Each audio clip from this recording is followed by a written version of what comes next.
Longevidade. Como viver mais e viver bem.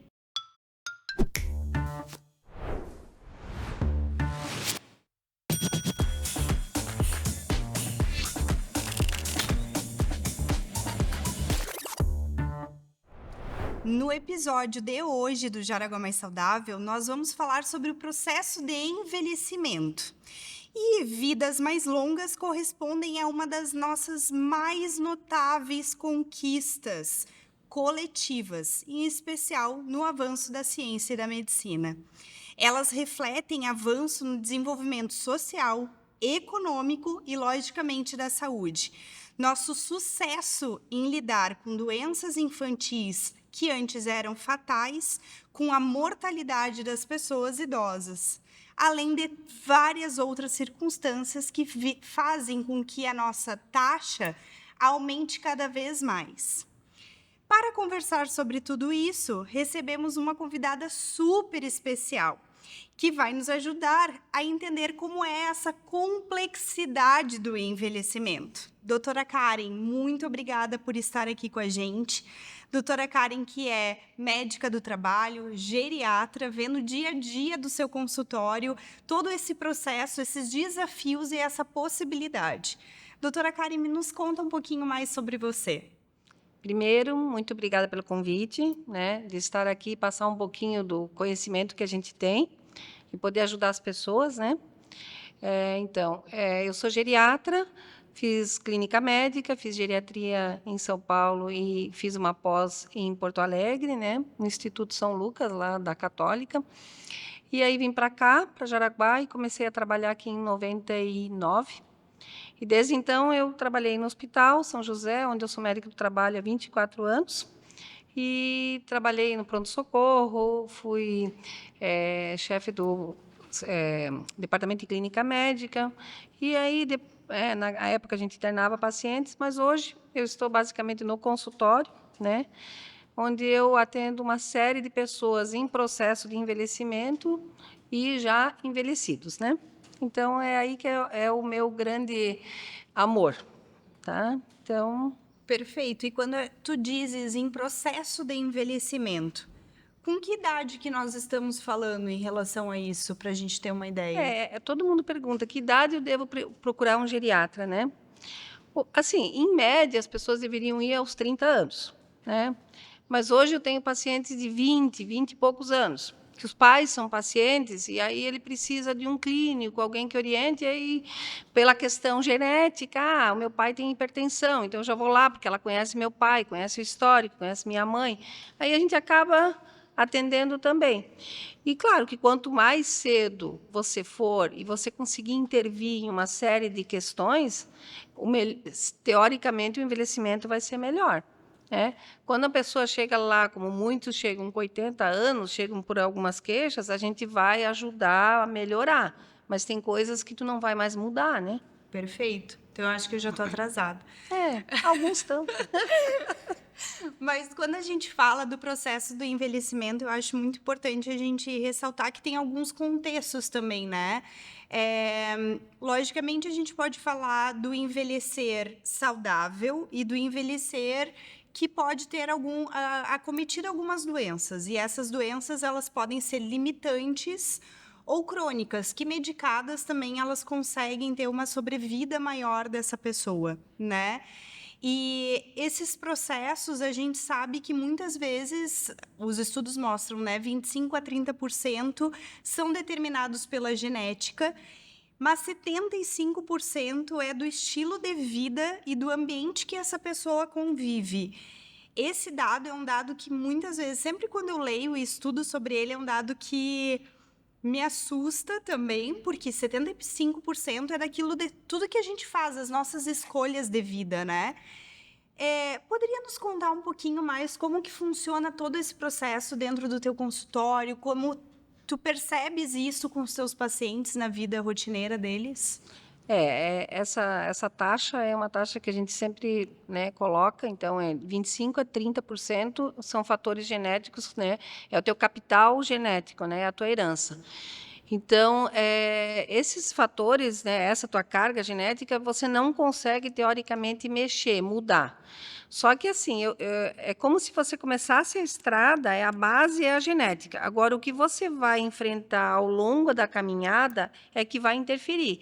Então, assim, se eu tenho uma herança genética para diabetes, teoricamente, eu deveria cuidar muito com alimentação, atividade física, né? Todos aqueles fatores que influenciam. Mas, assim, tem muitas pessoas que não têm essa herança, né? E acabam que fazem coisas erradas e não desenvolvem.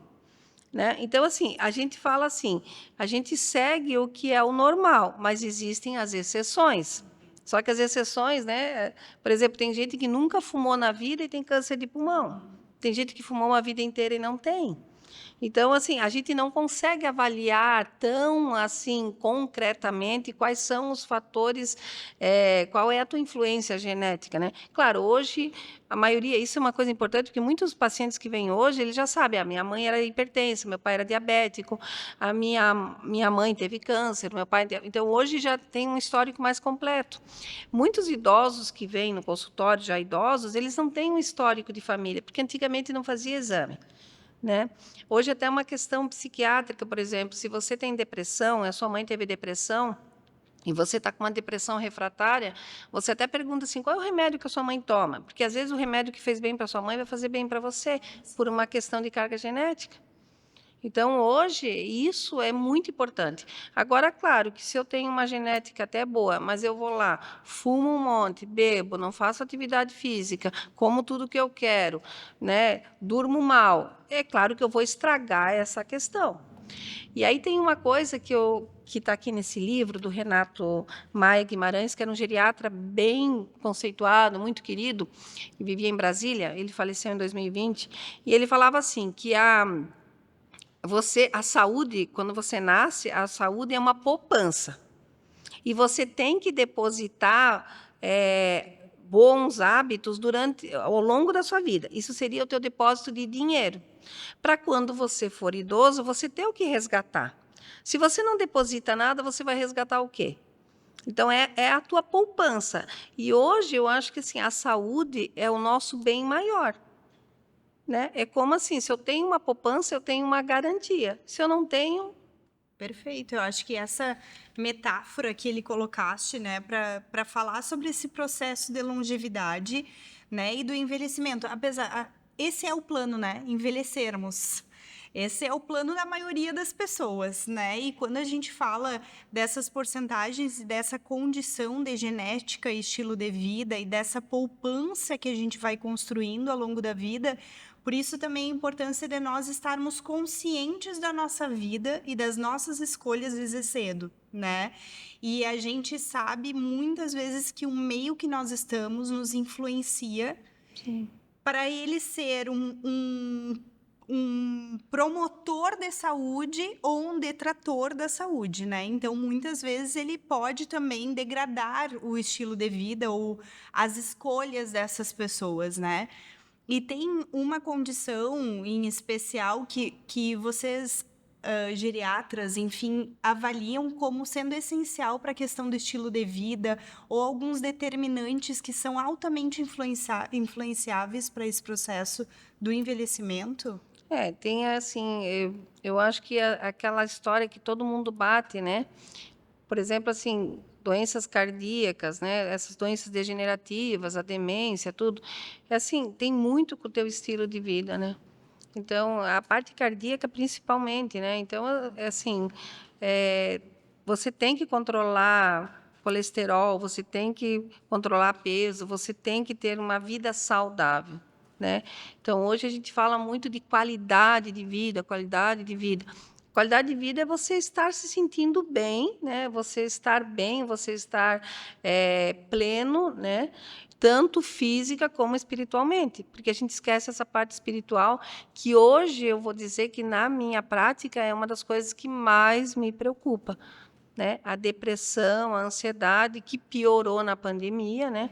Então isso aí também tem uma interferência muito importante na tua saúde física, né? Eu falo muito da dor na alma, né? Então, assim, não adianta eu só tratar o físico do paciente, ir lá prescrever um remédio e, toma estatina, toma... Não, eu acho que, assim, tu tem que ter um olhar além disso, né? Então, esses fatores hoje, eu acho que controlar o estresse, né? Ter uma vida, assim, falei da qualidade de vida, até tem uma brincadeira que a gente fala que a qualidade de vida é o que cada um sente bem, né? Então, às vezes, assim, a qualidade de vida de uma pessoa é morar na praia. Ai, qualidade de vida é morar na praia. Tá, mas eu odeio praia, eu odeio areia. Então, a minha qualidade de vida não é essa. Se eu for morar, eu vou passar mal. Então, a minha qualidade de vida, de repente, é um campo, né? Ou a cidade. Então, cada um tem que ver o que faz bem para si. Se conhecer, Se né? conhecer, é isso. O que eu gosto, o que faz bem para mim, o que não me estressa. Esse é um detalhe importante, né? Exatamente. E quando a gente fala em todos esses processos, né, dessas escolhas, de se conhecer, e esse autoconhecimento também influencia muito nessa questão da doença da alma, né?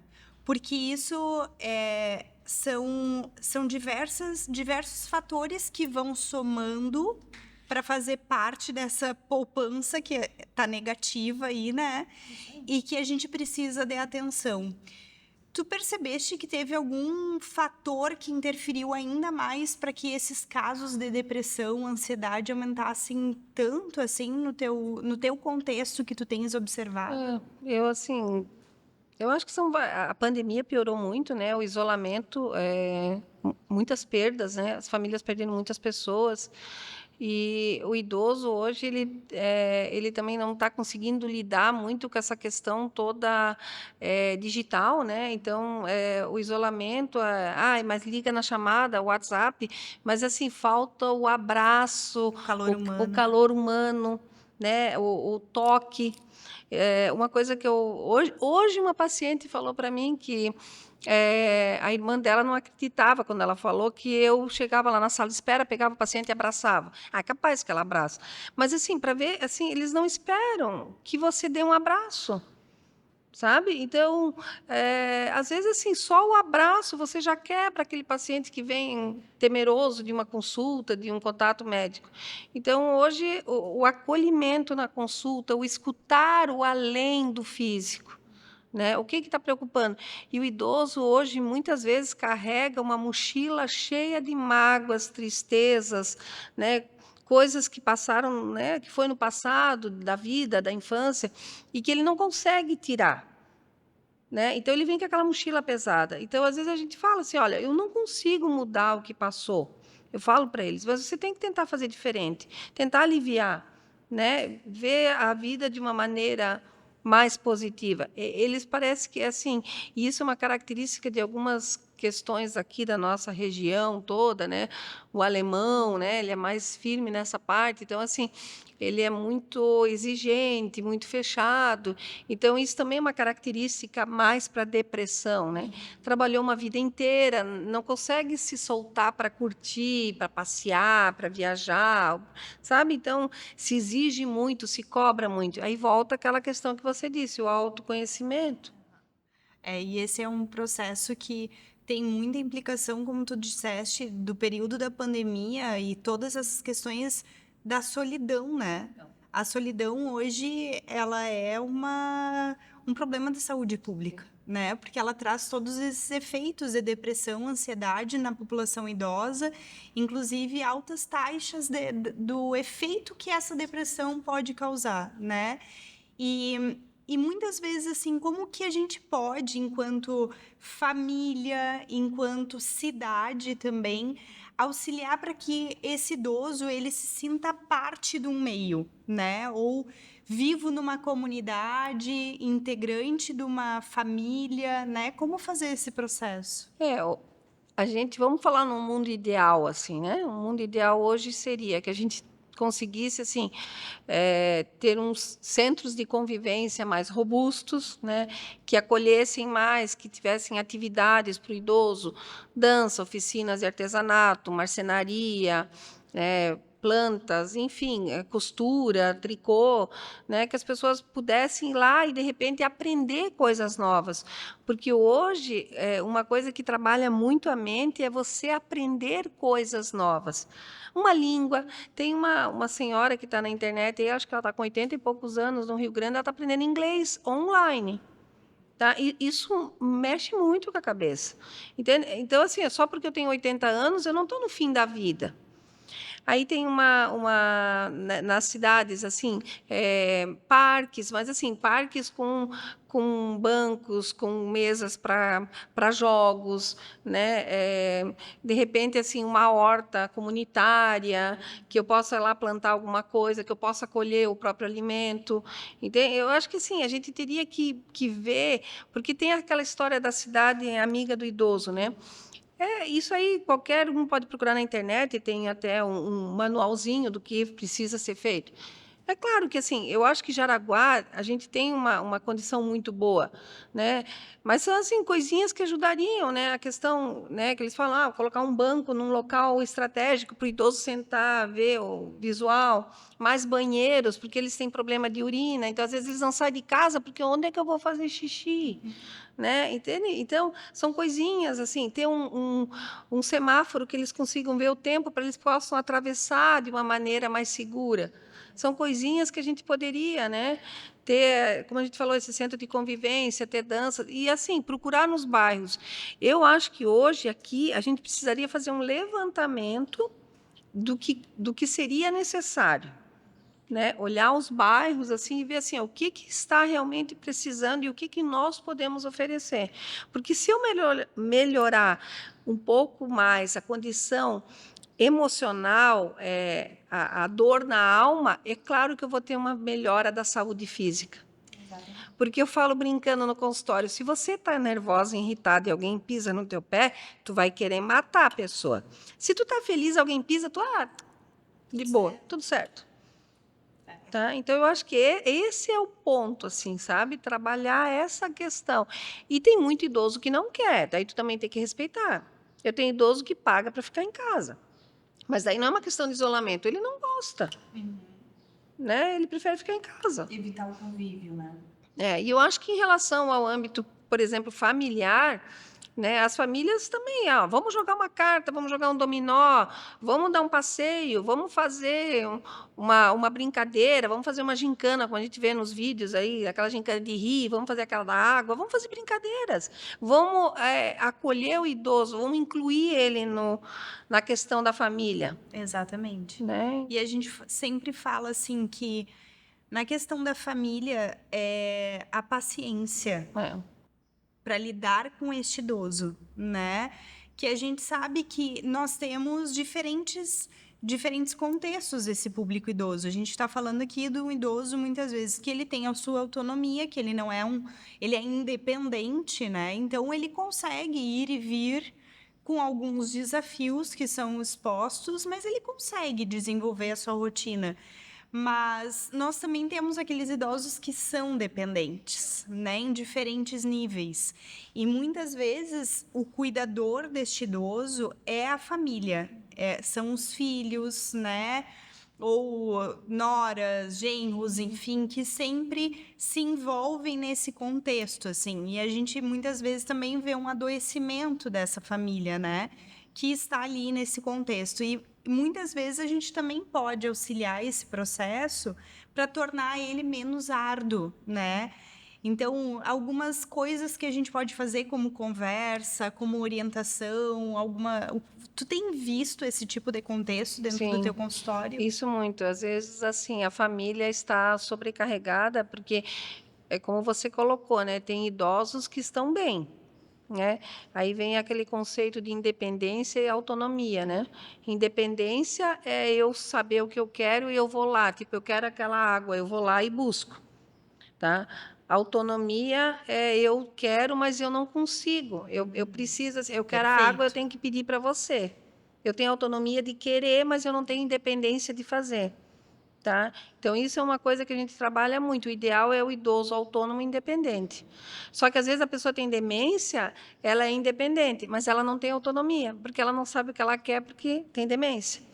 Então, a demência, hoje, eu vejo isso direto no consultório, tanto que eu falo que nós temos que cuidar de quem cuida. Porque, às vezes, eu tenho que medicar mais o cuidador do que o idoso.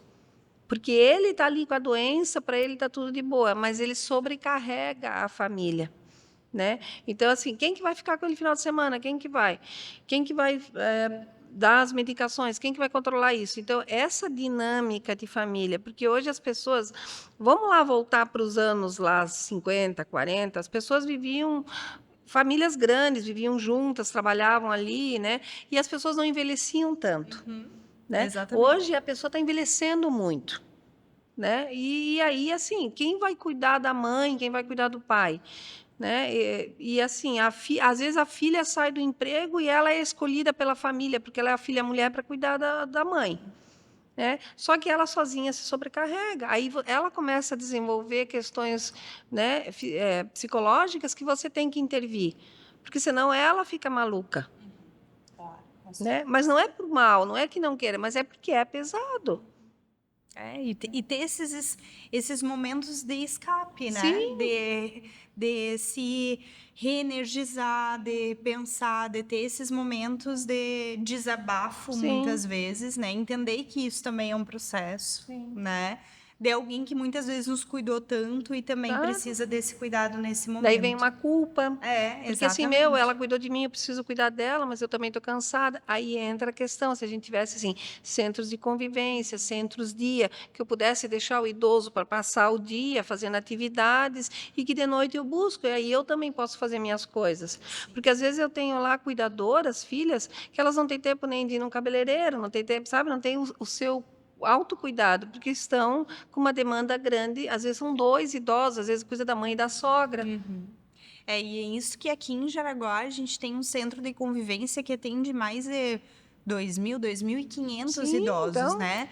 Mas ainda assim a gente tem 30 mil idosos em Jaraguá do Sul. E a gente também olha para uma região, né? Sim. Uma região que ela está numa crescente muito grande, que a gente está vendo famílias virem para cá, né? E essa é uma questão que a gente precisa olhar como a cidade cuida desses idosos e trabalha com que eles estejam ativos. O ócio é um perigo para a mente. Porque muitas vezes, se a cabeça entende que a gente não trabalha mais, que a gente não precisa aprender mais, ela adoece. Que é tudo isso que a gente vem comentando aqui, né? E quando a gente olha para essa questão dos idosos também, a gente estava falando antes, né, que deveriam ter procurado ali aos 30 anos, Sim. né, para já pensar nessa questão do envelhecimento. Existe algum plano de envelhecimento? Eu quero envelhecer como? Porque as pessoas não falam isso, né? E hoje, esses tempos, eu estava conversando com uma senhora, ela tinha 82 anos, se não me engano. Eu disse, a senhora já foi ao geriatra, né? Porque às vezes a gente vai no especialista nisso, daí fica um pouquinho recorte, então o geriatra consegue envolver tudo isso. Ela disse, eu não preciso de geriatra. Então, olha como às vezes tem um tabu desse cuidado, né? E isso tu percebes, assim, um Sim. tabu para esse cuidado do idoso. Às vezes é mais fácil, talvez, tu convencer um adulto jovem, um adolescente ou um idoso na mudança do estilo É de muito vida. mais fácil hoje, eu acho, convencer um jovem, né? É um grande, grande desafio convencer um idoso a mudar certos hábitos. Eu acho que hoje, com certeza, disparado. Um idoso que comeu, vamos lá, o chimia dele lá todo dia, o pãozinho, a cuca, e aí tu chega para ele e diz, olha, veja bem, não dá para comer todo dia. Tem que comer mais final de semana. Mas antes, quando eu era criança, eu não tinha dinheiro. Agora que eu posso comprar, eu não posso comer. Pois é, a gente vai ter que negociar. Então, é tudo uma negociação. Hoje, o maior desafio é a atividade física, né? Fazer o idoso caminhar, Usar uma bengala é um preconceito tamanho, eu não preciso disso. Eu falo, gente, é a coisa mais chique, além do que se alguém te encher o saco, tu dá na cabeça. Então, assim, porque a gente vê, né? Na Europa eles andam com bengala, eu acho, Muito. mas eles aqui, assim, o Brasil tem muito preconceito em relação à bengala. E que ajuda muito em certas, né, certos momentos de apoio, de desequilíbrio. Mas, assim, justamente mudar essas coisinhas, eu falo que é um trabalhinho de formiguinha que eu faço, porque às vezes a filha fala, mas doutora, a senhora não pegou no pé dele. Mas eu falo, gente, assim, ó, eu tenho que ir devagar, porque se eu for muito intensa na primeira tomada, ele não vai fazer, ele vai ficar com raiva de mim e ele não vai voltar. Então, assim, ó, eu vou tentando convencer aos poucos. Olha, vamos fazer assim. Quem sabe vai fazer um pilates, né? Vamos fazer uma estimulação neurológica, vamos fazer joguinho na internet, vai aprender, né? Tem várias plataformas de jogos para estimulação. Ah, mas eu não gosto de jogar carta. Tá, mas então vamos ver um outro jogo. Sabe assim, é aquela história. Então, eu acho que hoje convencer o idoso de fazer uma dieta, de fazer uma atividade, de mudar hábitos, é muito mais difícil do que falar para um jovem. E Né? quando os jovens chegam a ti e dizem, quero fazer esse processo de envelhecimento com consciência, né? Existe hoje vários planos, inclusive, né? Ah, se você quer subir, quais são suas aspirações físicas, Sim. né, no envelhecimento? E as pessoas descrevem lá suas aspirações físicas e se monta um plano, então, para essa pessoa. Mas principalmente alguns cuidados que ele tem que ter com a sua saúde, né? Poderia citar alguns que são super importantes para o adolescente, para o adulto jovem já ir pensando nisso e se tornar consciente com esse processo? Uma coisa que lá nas Blue Zones, né? Vamos lá, que as Blue Zones hoje mudaram um pouco o conceito e as questões já não vivem, as pessoas já não estão daquela maneira. Mas uma coisa que eu acho que é muito importante que tem em Okinawa, no Japão, é a tal do Ikigari, né? Que é ter um propósito de vida. É de saber por que que tu acorda de manhã. E eu acho que hoje nos jovens, né? Pelo menos assim, o que a gente conversa com os psiquiatras, eles não têm um propósito. Tá? Então, eu acho que o propósito de vida, né? E aí você olhar para o envelhecimento, porque assim, parece que é uma coisa assim, ninguém quer ficar velho. Mas aí eu falo, então morre, porque não tem outro jeito. Tá? Então, assim, é uma coisa meio, mas porque, né, você está sendo muito dura. Não, não é. É porque desde que o mundo é mundo, as pessoas querem a fonte da juventude, né? Sempre existiu. Tem umas historinhas engraçadas que eles pegavam até lá na Idade Média, eles trituravam testículos de cachorro. Não existia mais cachorro na rua. Eles trituravam e botavam lá outras essências e coisas e davam para as pessoas porque eles achavam que aquela era a fonte da juventude. Meu Tá? Então, assim, ó, Deus! sempre se procurou essa fonte. Então, claro, cada vez mais a ciência está, né? Mas hoje, quando você está nesse processo, porque assim, nós, se Deus quiser, vamos ser os idosos de amanhã. Então, assim, trabalhar a mente, tá? Tentar, assim, se ajustar às adversidades da vida, se autoconhecer, tentar trabalhar para não ser uma pessoa muito ansiosa, muito depressiva, né? Trabalhar o corpo, a mente em função do corpo, ajudar essa parte para que você, porque eu acho que assim, se você está bem de cabeça, muito mais coisa vai dar certo. Agora, se eu não estou bem no meu ânimo, na minha perspectiva, é claro que eu vou ficar fisicamente doente. A dor vai ser maior, né? E assim, é aquela história, né? Não é que tu não pode ir no McDonald's comer um fast food, claro, mas essa não pode ser tua rotina, né? Fazer um exame de checagem, né? Pelo menos uma vez por ano. Vou lá ver, ó, meu pai tem colesterol, vou lá ver, ó, tenho colesterol, pô, vou ter que cuidar. Né? Vou fazer uma atividade. Não quer dizer que tem que ser academia, isso não está escrito em lugar nenhum. Você tem que se mexer. Né? Dança, corre, anda, faz academia, faz pilates, faz crossfit, enfim, se mexe. Né? Socializa. Socializa, vive com pessoas, ri. Ri é um dos melhores remédios que tem. Né? E outra coisa que eu acho que assim, faz um bem danado é o trabalho voluntário. né? É esse trabalho assim de você poder ajudar alguém. Porque se você acordar de manhã e dizer hoje você é uma pessoa melhor, o mundo seria muito melhor. Então, assim, essa é uma das coisas que eu tento trabalhar para as pessoas, porque não é só remedinho, então toma isso para isso, isso para isso. E assim, gente, esse negócio de vitaminas excessivas é xixi caro. Não adianta muita coisa. Você tem que ter. E a nossa região, a gente é muito privilegiada em alimentação, né? Aí vem aquela história que todo mundo fala: desembala menos e descasca mais, que todo mundo fala. Vamos voltar para o aipim, para a batata, né? Vamos comer essas coisas mais da terra. É isso. E realmente, assim, ó, controlar o estresse, não fazer ele te dominar. Você tem que dominar essa questão. A gente percebe muitas pessoas, principalmente olhando para os adultos jovens, que vão ser os nossos idosos de amanhã, eles estão tão imersos no trabalho que muitas vezes eles não conseguem tirar 10 minutos para subir uma escada, para fazer uma atividade física. Eu sempre digo, não conseguiu ir na academia, não conseguiu caminhar, correr, seja lá a atividade física que tu fizeste, vai, sobe a escada do apartamento, Isso. faz alguma coisa para dar uma volta na quadra com o cachorro. Na cadeira, você faz aqui um senta, levanta, é porque tem que fazer exercício de contra-resistência. Então, senta, levanta da cadeira, vai na parede. Dá para fazer coisas. Eu no consultório lá, sentada lá, de vez em quando eu estou senta, levanta, minha secretária chega até, né? Porque realmente assim, tentar fortalecer. Exato, né? Exatamente. E uma questão que tu falaste que é extremamente importante e é um dos pilares do Jaraguá Mais Saudável, que é a questão do pertencimento. Né, que é esse propósito de vida, é nós socializarmos, nós entendermos o ambiente que a gente está e o que eu posso fazer por este lugar, né? Qual é o meu propósito de vida? Para que eu existo hoje, né? Neste momento, neste contexto da minha vida? E muitas vezes existe uma quebra desse propósito quando as pessoas vão para um processo de aposentadoria.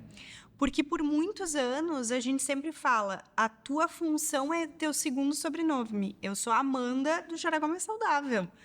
Então, quando eu me aposento, eu sou a Amanda do quê? A Amanda aposentada, e isso quase vira uma ofensa para muitas pessoas quando a gente pergunta se aposentou, a pessoa diz não, né? Ou sim, tristemente, né? Então, como lidar com esse elemento da aposentadoria?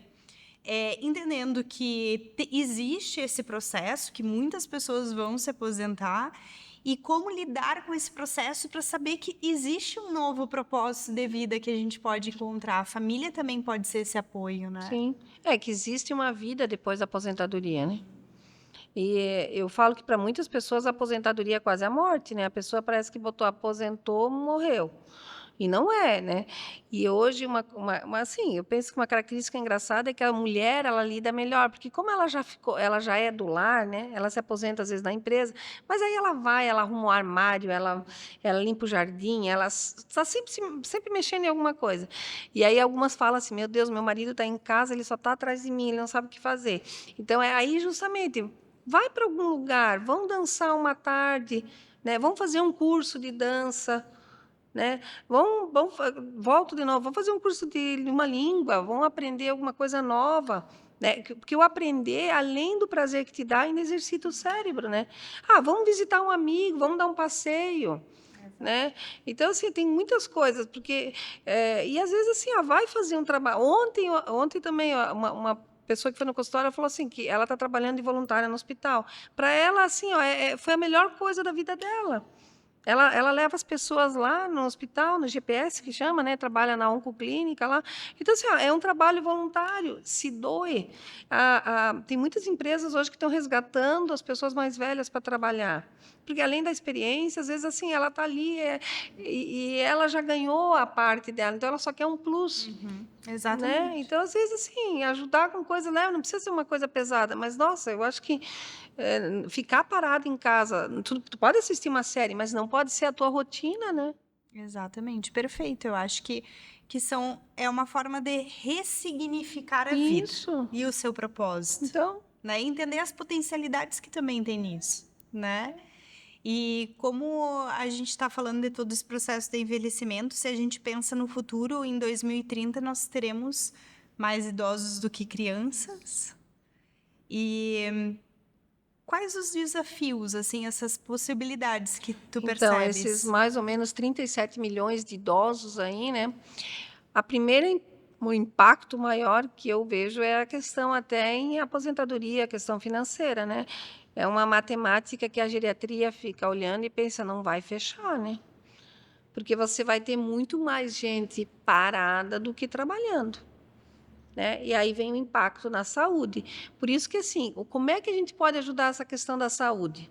Se eu conseguir envelhecer de uma maneira mais saudável, eu não vou impactar tanto no custo da saúde, né?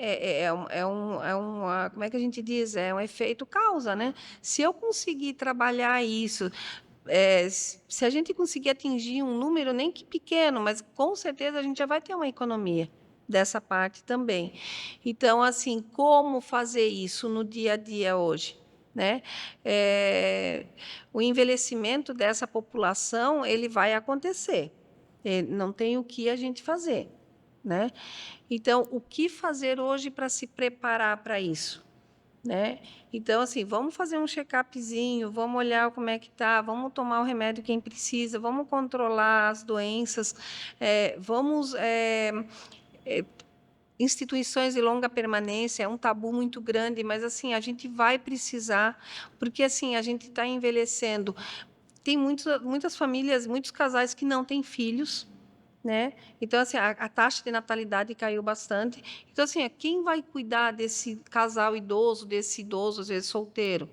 Então, assim, a gente tem que criar instituições. É um tabu no Brasil, né? Eu acho que você sabe, você lida com isso. A Europa, esses países desenvolvidos, para eles é uma coisa muito comum. Você cria um espaço que hoje é muito regulamentado, o Ministério Público fiscaliza, né? A gente tinha o conceito antigo de asilo, que não se usa mais essa palavra, que era um depósito de idosos, mas hoje não. Mas assim, ó, você pode criar lugares muito assim prazerosos, né? Você convive com pessoas, você da mesma faixa etária, você joga, você faz atividades que te dão prazer. Você pode sair, você pode passear, é como se você morasse num hotel. E eu acho que isso é o futuro, que a gente também tem que se preparar, né? Repúblicas, né? Às vezes eu tenho uma casa grande e moro sozinha, vou lá, boto mais 3 idosos que a gente mais ou menos se conhece, a família divide um cuidador, que hoje o cuidador também é uma profissão, mas é uma profissão que tem um custo alto, né? Você precisa registrar, você precisa ter 2, 3 cuidadores para revezar. Então, assim, não é todo mundo que consegue pagar isso. Então, eu acho que uma das coisas que a gente tem que criar e ver a política, né, o governo pensar em alguma maneira de criar mais instituições.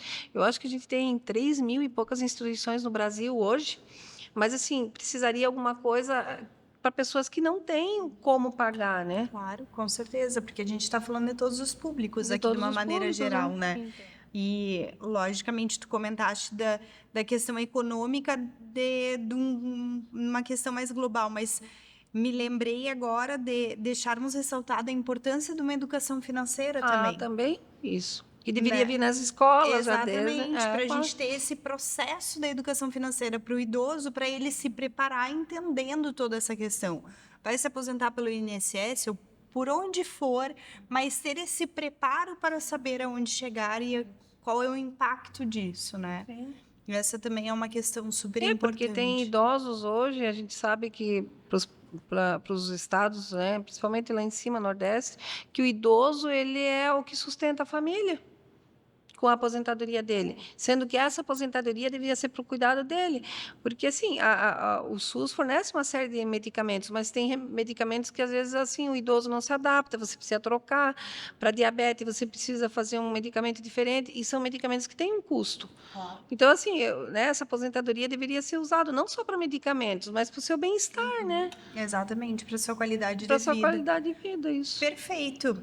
E para encerrar, a gente tem uma pergunta, que é uma pergunta clichê, que eu digo que é aqui do podcast, e a gente sempre gosta de saber a sua perspectiva. O que é viver bem para você? Olha, viver bem para mim hoje, a primeira coisa, ter saúde. física e emocional, porque eu acho que sem ela a gente não faz nada. É estar bem com a família, né? E poder fazer o bem para os outros. Porque eu acho que se eu consigo mudar uma coisa em uma pessoa, que eu consigo fazer com que ela se sinta bem, a gente já ganha o dia. Isso aí. Muito obrigada, doutora Karen, pelo prazer inenarrável de estar aqui contigo. Tá bom. Hoje a gente aprendeu que envelhecer não é apenas contar anos, mas é um processo, é uma vida, né? E ela tem seus altos e baixos, diversas emoções. E a gente também aprende que a longevidade, ela requer entender essas escolhas, né? Ela não é só a genética. E são essas escolhas que vão fazer com que a gente possa viver mais e viver bem. E a gente ressalta muito, e falamos durante o nosso encontro de hoje, a importância do respeito, da paciência e do autoconhecimento. Muito obrigada De e nada. muito obrigada.